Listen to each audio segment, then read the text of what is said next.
The alien plasma lance struck the Indian Ocean with the fury of a god's hammer, boiling 10 million tons of water into steam, shattering tectonic shelves, and sending a shockwave felt from Jakarta to Johannesburg. On board the Yelariin Concorde, orbiting high above Earth's stratosphere, First Harmonizer Yelariin watched in horror as the blue world screamed back. The warning pulse, meant to jolt a warlike species into negotiation, had instead awakened something ancient and unrelenting. Within 8 minutes, over 24 human satellites reoriented. In 12, orbital kinetic strikes were launched from platforms no alien sensor had detected. In 20, the Concorde's hull was bleeding atmosphere, and its captain, slumped over, her crystalline skin webbed with cracks, gurgled her last. The transmission came through the flames and static, raw and untranslated, but its meaning cut through every linguistic veil. You drew first blood. Now meet humanity. Major Elias Ward hadn't slept in 36 hours. His eyes were bloodshot behind a cracked visor, and his gloved hands trembled as they clenched the armrest of the command pod. The Athena's Spear, Earth's orbital counterstrike platform, had just completed a kinetic launch cycle. 10 tungsten rods, each the size of a telephone pole and traveling at Mach 20, were now racing toward a target that minutes ago no human even knew existed. But Earth adapted fast. The moment that alien bolt had turned the Indian Ocean into a graveyard of steam and seared fish, every satellite that had gone dark years ago, every black-budget launch no one had acknowledged, lit up the sky like stars, waking from slumber. Elias had seen war before and in the deserts of Arabia, in the vacuum of Mars' pirate wars, but never like this. The enemy wasn't just unknown, it was unknowable, and that terrified him. Across NORAD, NASA, and 3 separate branches of Earth's combined military command, red lights blinked and generals shouted into encrypted headsets.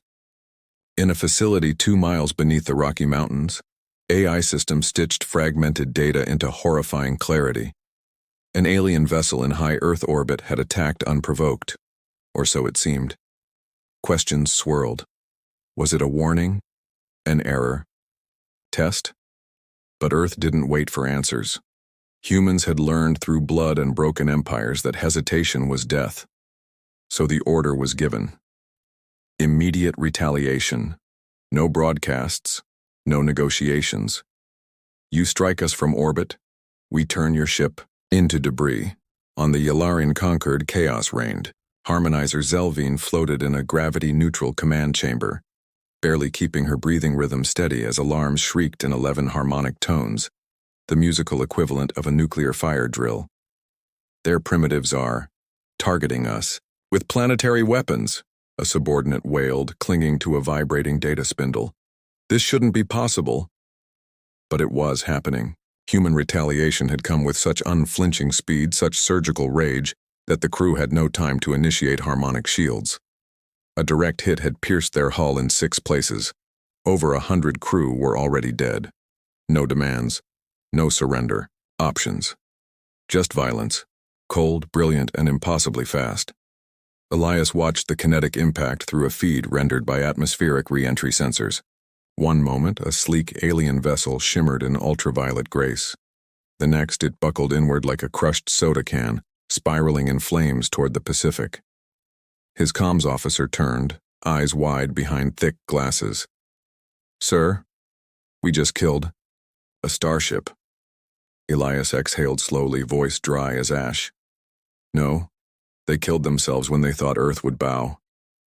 In that moment, Elias knew what many others would come to understand. Humanity's gift wasn't just war, it was learning, and this mistake, this cosmic misunderstanding, had taught them something profound. They weren't alone. And they damn sure weren't prey. Aboard the shattered husk of the Yelariin Concorde, silence reigned. Not the peaceful silence of a starship at drift, but the broken hush that follows a scream too large to finish. Emergency lights pulsed in slow crimson waves through cracked corridors, illuminating drifting bodies and shards of shattered instruments. Harmonizer Yelariin clung to a handhold on a tilted deck, one leg twisted unnaturally, her mouth emitting soft, melodic keens that translated roughly to mourning. She was one of the last officers alive. Around her, surviving crewmates struggled to perform what their species called resonance recovery, a psychic synchronization to stabilize mental trauma. But it failed. The humans hadn't just struck their ship. They had shattered the very assumption of superiority the Yelariin had carried for centuries. This was supposed to be a routine survey, an intelligence test of a primitive world. Instead, they had awakened a predator cloaked in compassion, and now they were bleeding in its jaws. The ship's AI, Archael, flickered on half-functioning nodes, its voice distorted by damage, yet laced with panic. Hull integrity down to 21%. Harmonic drive unresponsive. Life support failing in 11 sections. Harmonizer. Emergency evac protocols. Yelariin cut it off with a blood-tinged cough. No. Send the beacon. Full cultural surrender. Issue the harmony protocol. Designate this species apical tier. Her second-in-command, barely conscious and leaking internal luminescence from a ruptured gland, gasped. Apical? For them? They're unrefined, violent. Yelariin turned hollow eyes to him. And they responded in minutes. They countered our strike with stealth satellites we didn't detect, with weapons we never imagined. They killed a Yelariin starship with nothing but physics and resolve. That's not savagery. That's genius wearing scars. Beyond the wreckage, Earth's skies shimmered with coordinated chaos. Civilian cities had gone into lockdown. Nations long at odds were suddenly sharing data, merging defenses, reactivating long-dormant alliances. What Yelariin hadn't understood, what most of the galaxy hadn't, is that humans unite when threatened. Where other species retreated into isolation or turned on each other, humans fused into a singular response unit. It wasn't just retaliation, it was evolution in real time. Global networks bled misinformation, and still, beneath it, humanity moved like a storm front of intention. The aliens had expected confusion, fear, perhaps surrender. What they got was vengeance tempered by centuries of pain and practice. Inside the ship's meditation chamber, normally filled with song and resonance crystals, two cadets wept as they held their dead mentor's hand. One whispered, Do we tell the others? That we made a mistake, that we misread the signals? Yelariin's eyes closed slowly. Yes, we tell them. We tell the entire Harmony Council. We tell them Earth is no longer a backwater. Earth is a threshold world. And we crossed that threshold, blind and arrogant. The message was launched from a beacon barely the size of a violin case, wrapped in shielding harvested from the remains of their collapsed core. It carried one word in ancient Yelariin script, a warning that echoed across every listening outpost their civilization maintained. Ascended. And for the first time in 1,000 years, the Harmony Council would tremble, not at what humans had, but at what they were becoming. Across the fractured, feverish planet called Earth, humanity moved with breathtaking synchronicity, like an organism whose pain had finally reached the spinal cord, triggering the full reflex of its survival instinct. From mountain bunkers in Colorado to deep-sea listening stations off the Chilean coast, a command chain long theorized but never tested came alive. Civilian satellites were repurposed. Military networks rerouted power from outdated nuclear silos to orbiting missile grids. Governments dropped rivalries overnight. China shared AI targeting subroutines with the United States. The EU passed control of its early warning systems to an Indian-led orbital battalion. The chaos of 21st century geopolitics didn't vanish. It evolved, burned away by the white heat of existential clarity. Earth wasn't reacting in fear anymore. It was organizing for victory. At the United Nations Emergency Assembly, called not in New York, but deep in an Icelandic geosync chamber built to withstand solar flares, world leaders appeared via hardened hololinks. The room buzzed with tension, translation algorithms humming beneath every voice. We do not know if this was an accident, the Secretary General began, voice firm despite the tremble in her knuckles. But we know this. Retaliation has begun. The target has been engaged and neutralized. Now we face the question, what comes next? The screen shifted. A grainy, looped video played in silence, a blue beam searing into the ocean, and then, hours later, a flaming alien vessel breaking apart above the Pacific. Below the video, a single phrase pulsed in red text: "We are not alone." In that moment, humanity pivoted. It was no longer about vengeance, it was about preparation. Dr. Asher Lin, head of the European Astrophysics Coalition, leaned forward, voice cracking through the feed. "They misread our transmissions, likely thought our war broadcasts or action films were real. We must assume they were observing us for years." General Vasquez, commander of Earth's Orbital Response Division, shook her head. "Intent doesn't matter. They fired first, and now they know we can fire back. The question isn't if others are watching. It's how many, and whether this show of strength saves us or paints a target on our back." That question hung like a guillotine over the entire council. Meanwhile, on every continent, ordinary people watched the sky with new eyes. Children in Mumbai huddled around dusty TV screens. Miners in Bolivia paused mid-shift to catch whispering news reports. An entire generation that grew up with alien fantasies now stared at the reality and the cost. But amidst the fear, pride flickered. The internet surged with a single phrase: "We survived first contact." And beneath that was a deeper current, spreading in comment threads, whispered prayers, and national anthems sung from balconies. We hit back. Earth had been bloodied, yes, but it had not bowed. It had stood up. In a hidden military lab, beneath the Swiss Alps, a woman in a weathered lab coat watched the re-entry debris data on her console, lips pressed in a thin line. "If this was a mistake," she muttered, "we just taught them the deadliest lesson of all. Humanity doesn't flinch. It adapts. And it remembers."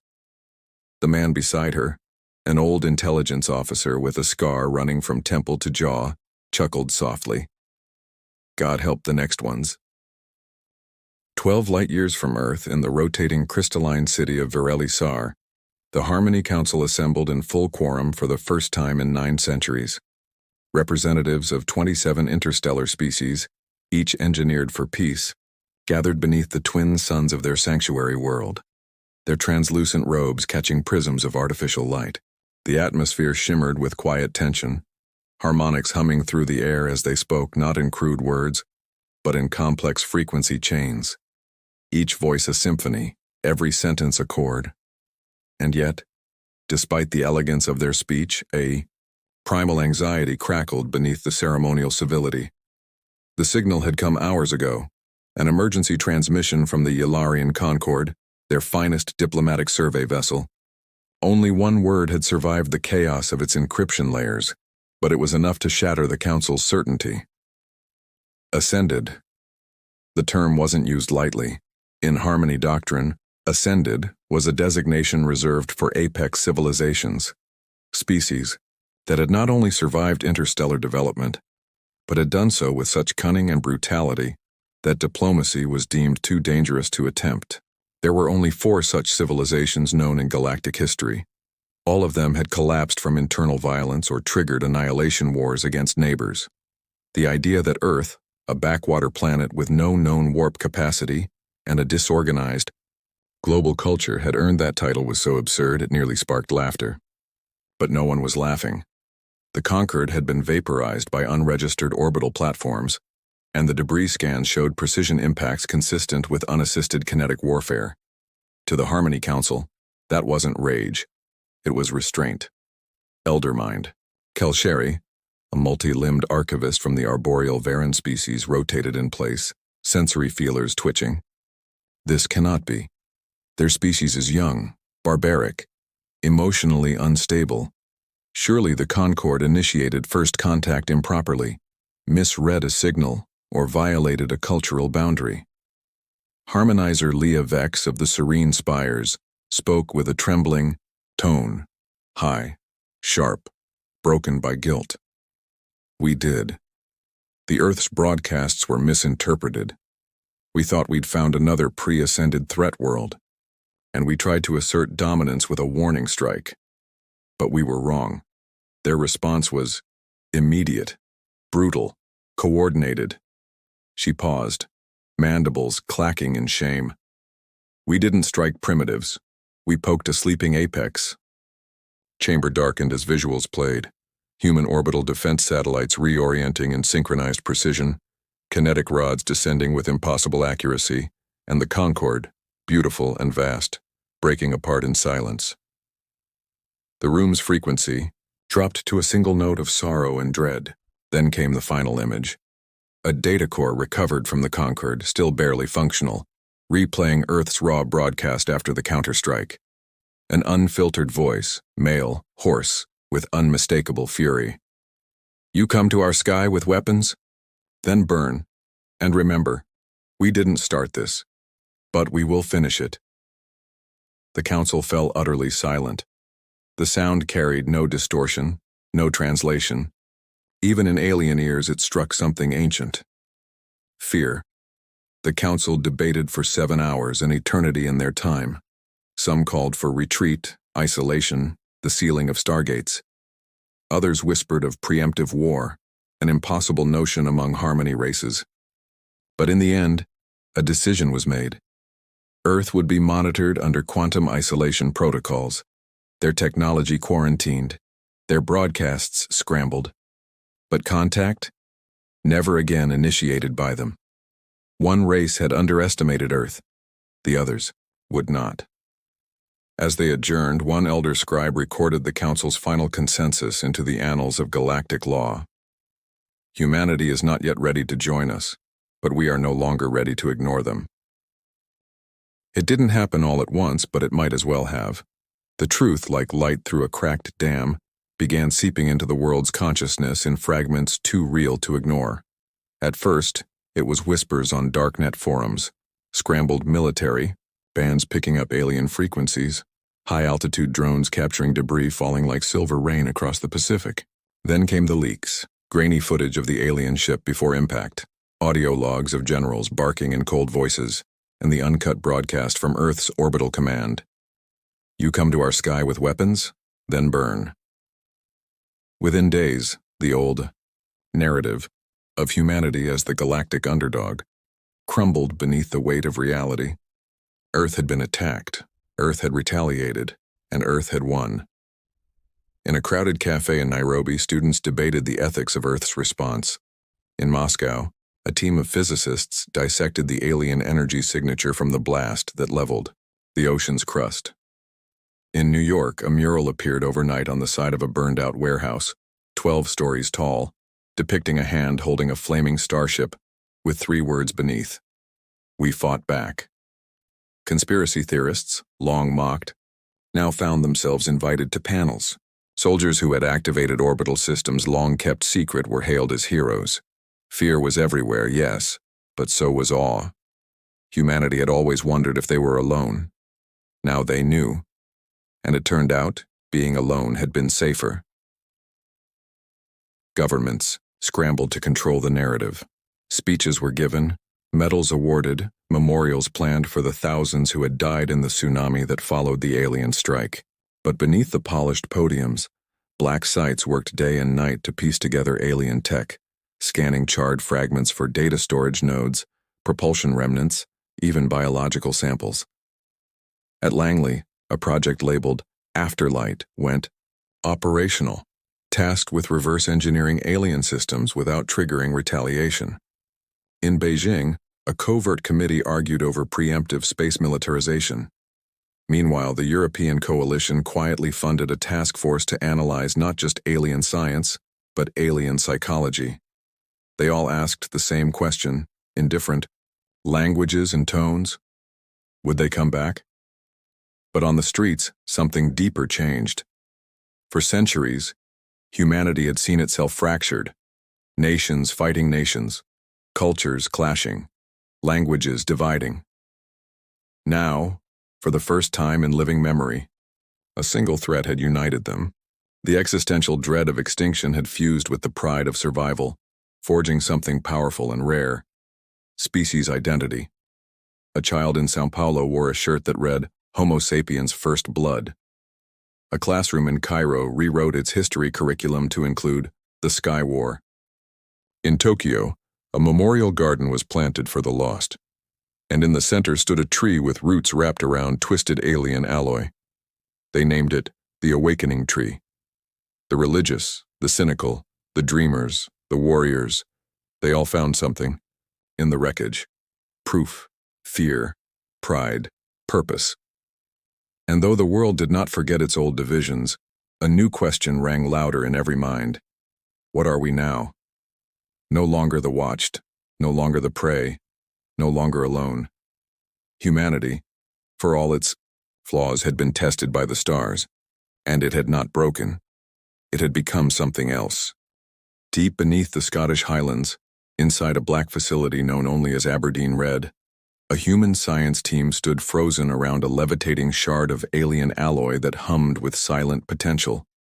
The shard, no larger than a shoebox, had survived a kinetic impact, re-entry, and saltwater exposure without a single visible crack. Dr. Nadira Singh, ex-NASA physicist and now director of Project Abyss, stared at the object with narrowed eyes behind fogged goggles. "It's not metal. It's information," she murmured, her voice barely audible over the quiet, rhythmic pulsing of bioelectric sensors in the lab. The alien material wasn't just resilient. It was alive in a way Earth had no words for. It responded to proximity, reshaped, under certain magnetic pulses and emitted bursts of patterned frequencies. Not a weapon, not a tool, a message encoded in the thing itself. In the adjacent chamber, the biological team had a different nightmare. Floating in stasis, encased, in a field of suspended saline and microgravity, was a fragment of something living. Not flesh, not machine, something between. The tissue shimmered faintly in pulses, not from electrical charge, but something akin to harmonic resonance. It responded to sound, specifically human sound. When played a looped recording of the UN retaliation speech, the tissue vibrated, hard. It warped and twisted like it understood the meaning, reacting to certain syllables with jagged convulsions. "It's listening," said Dr. Fisher, pale as death, stepping away from the tank. "Or worse, it's learning." Elsewhere in the lab, decrypted fragments from the alien data cores began bleeding into coherent structures. Most were mundane. Star maps, biological logs, something resembling cultural music. But one file, codenamed Echo 6, changed everything. It was a simulation, a predictive model. It depicted Earth as it is now in dazzling holographic clarity, but overlaid with paths, algorithms, possible responses. The Conquered had been watching Earth long before the attack, and the file showed something chilling. Their models had anticipated the exact retaliation Earth gave: kinetic orbital strikes, blackout communication waves, quantum jamming. The conclusion, the simulation spat out in silent horror. Probability of human ascension 94.2%. Dr. Singh read it 3 times. "They didn't come to conquer," she whispered. "They came to contain us." Meanwhile, beneath Langley, Project Afterlight's director, a former NSA cyber architect named Malcolm Reyes, sat alone in a sealed chamber, watching one final decrypted message extracted from the Conquered's damaged AI. It wasn't data. It was a plea. A warning. The translation rendered one horrifying sentence: "They are not your first visitors."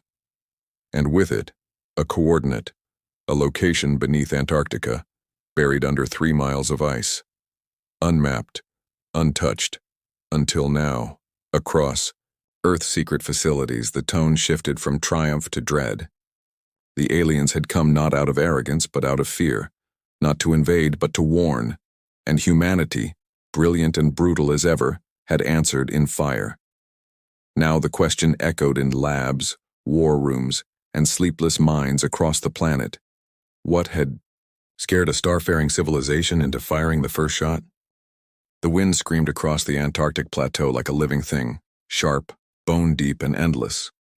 Beneath that frozen fury, a convoy of 7 vehicles, all military-modified and nuclear-powered, ground toward a set of coordinates no human map had ever recorded. They called it Operation Hadesite, An elite multinational task force pulled from every major nation, accompanied by linguists, physicists, xenoarchaeologists, and special forces operators with standing orders to assume hostile unknowns. Dr. Nadira Singh, clad in thermal gear and oxygen rebreathers, sat inside the lead crawler, her eyes fixed on a data pad looping one terrifying phrase. "They are not your first visitors."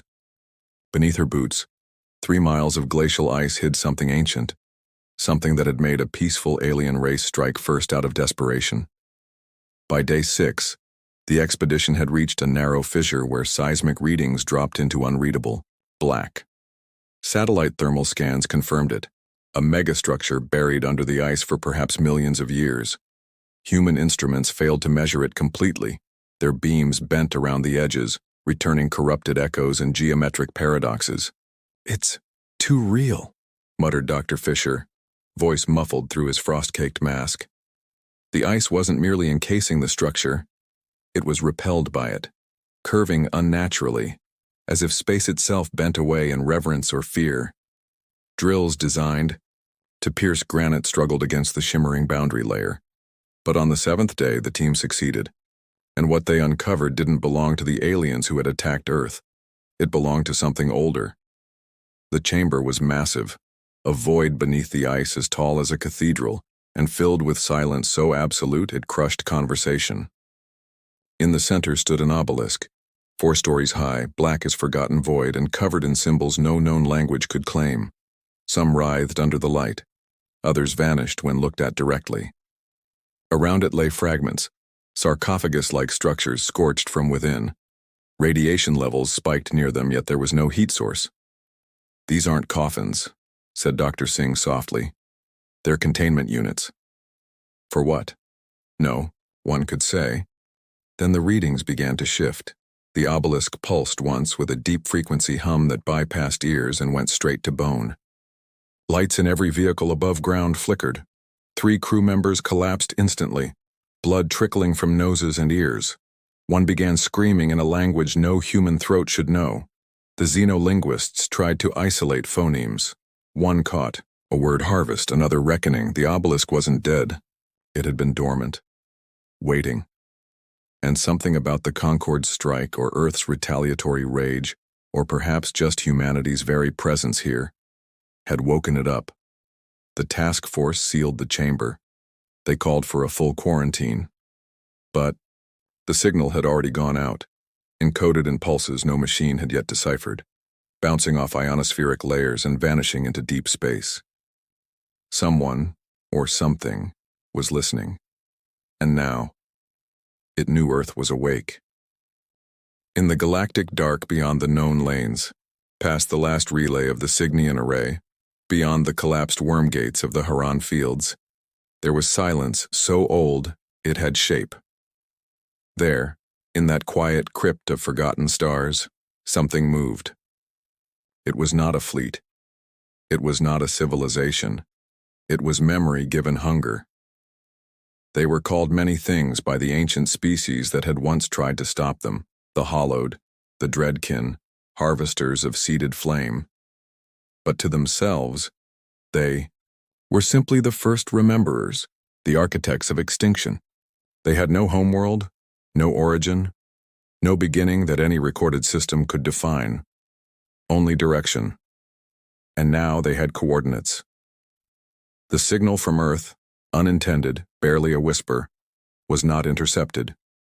It was answered. In a nebula of fractured, black suns, a monolith-shaped receiver, half a light century wide, pulsed once, then again. And in its wake, time itself seemed to ripple. Deep beneath the ancient consciousness of a slumbering colossus, neural lattices reactivated after 10 million years. What it saw shocked even it, not because Earth had fired a weapon, but because Earth had survived. The last time this world had touched the edge of its awareness, it had been a chemical stew and mammalian curiosity. Now, it had teeth, tools, will. Earth had risen faster than any model allowed. Worse still, it had awakened the seal. The one they had buried millennia ago, not to imprison but to warn.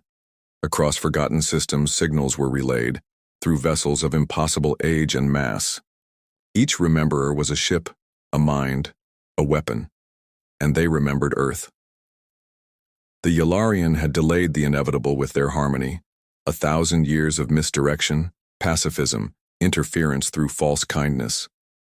But now they had failed, and the galaxy would again face the same threat it had tried to bury, a race that learned faster, fought harder, and broke every prediction of restraint. On the bridge of the Rememberer vessel Graveth, Commander Kinvalir observed the playback from the Concord's destruction with soundless contemplation. She was a being of fused light and necrometal, one eye forged from the sun of a dead world. "It begins again," she said, her voice a chime of despair and awe. Her second, a creature who wore time as armor, bowed his head. "Shall we initiate judgment protocol?" Valir turned slowly, and for a moment her tone softened. "No, not yet. This humanity, it may not become what the others did. It may not fall. But if it does..." Her gaze sharpened, like stars, igniting. "Then we will do what we always have. We will finish what they start." The fleet did not launch, not yet. But its mass shifted, alignments recalculated. The stars around it dimmed, and somewhere inside that great hunger of remembrance, Earth was now a fixed point, a fire in the void, not as prey, not as curiosity, but as a question the galaxy had failed to answer before.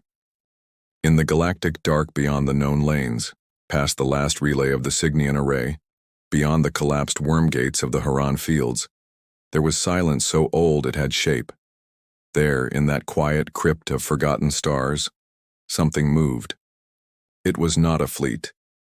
It was not a civilization. It was memory given hunger. They were called many things by the ancient species that had once tried to stop them. The Hallowed, the Dreadkin, harvesters of seeded flame.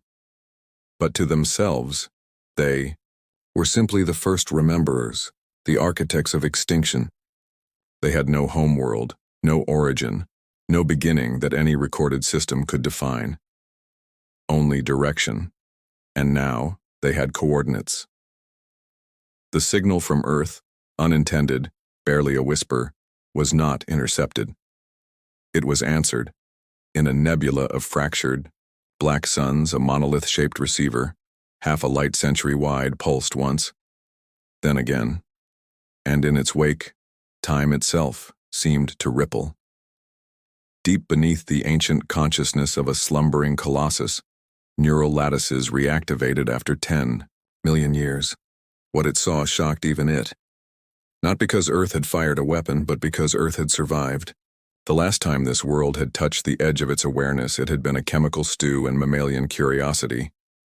Now, it had teeth, tools, will. Earth had risen faster than any model allowed.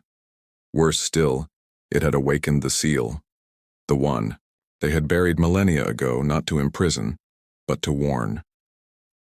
Across forgotten systems, signals were relayed, through vessels of impossible age and mass. Each rememberer was a ship, a mind, a weapon, and they remembered Earth. The Yelariin had delayed the inevitable with their harmony, 1,000 years of misdirection, pacifism, interference through false kindness. But now they had failed, and the galaxy would again face the same threat it had tried to bury, a race that learned faster, fought harder, and broke every prediction of restraint. On the bridge of the Rememberer vessel Graveth, Commander Kinvalir observed the playback from the Concord's destruction with soundless contemplation. She was a being of fused light and necrometal, one eye forged from the sun of a dead world. "It begins again," she said, her voice a chime of despair and awe. Her second, a creature who wore time as armor, bowed his head. "Shall we initiate judgment protocol?" Valir turned slowly, and for a moment her tone softened. "No, not yet. This humanity, it may not become what the others did. It may not fall. But if it does..." Her gaze sharpened, like stars, igniting. Then we will do what we always have. We will finish what they start. The fleet did not launch, not yet. But its mass shifted. Alignments recalculated, the stars around it dimmed. And somewhere inside that great hunger of remembrance, Earth was now a fixed point, a fire in the void, not as prey, not as curiosity, but as a question the galaxy had failed to answer before.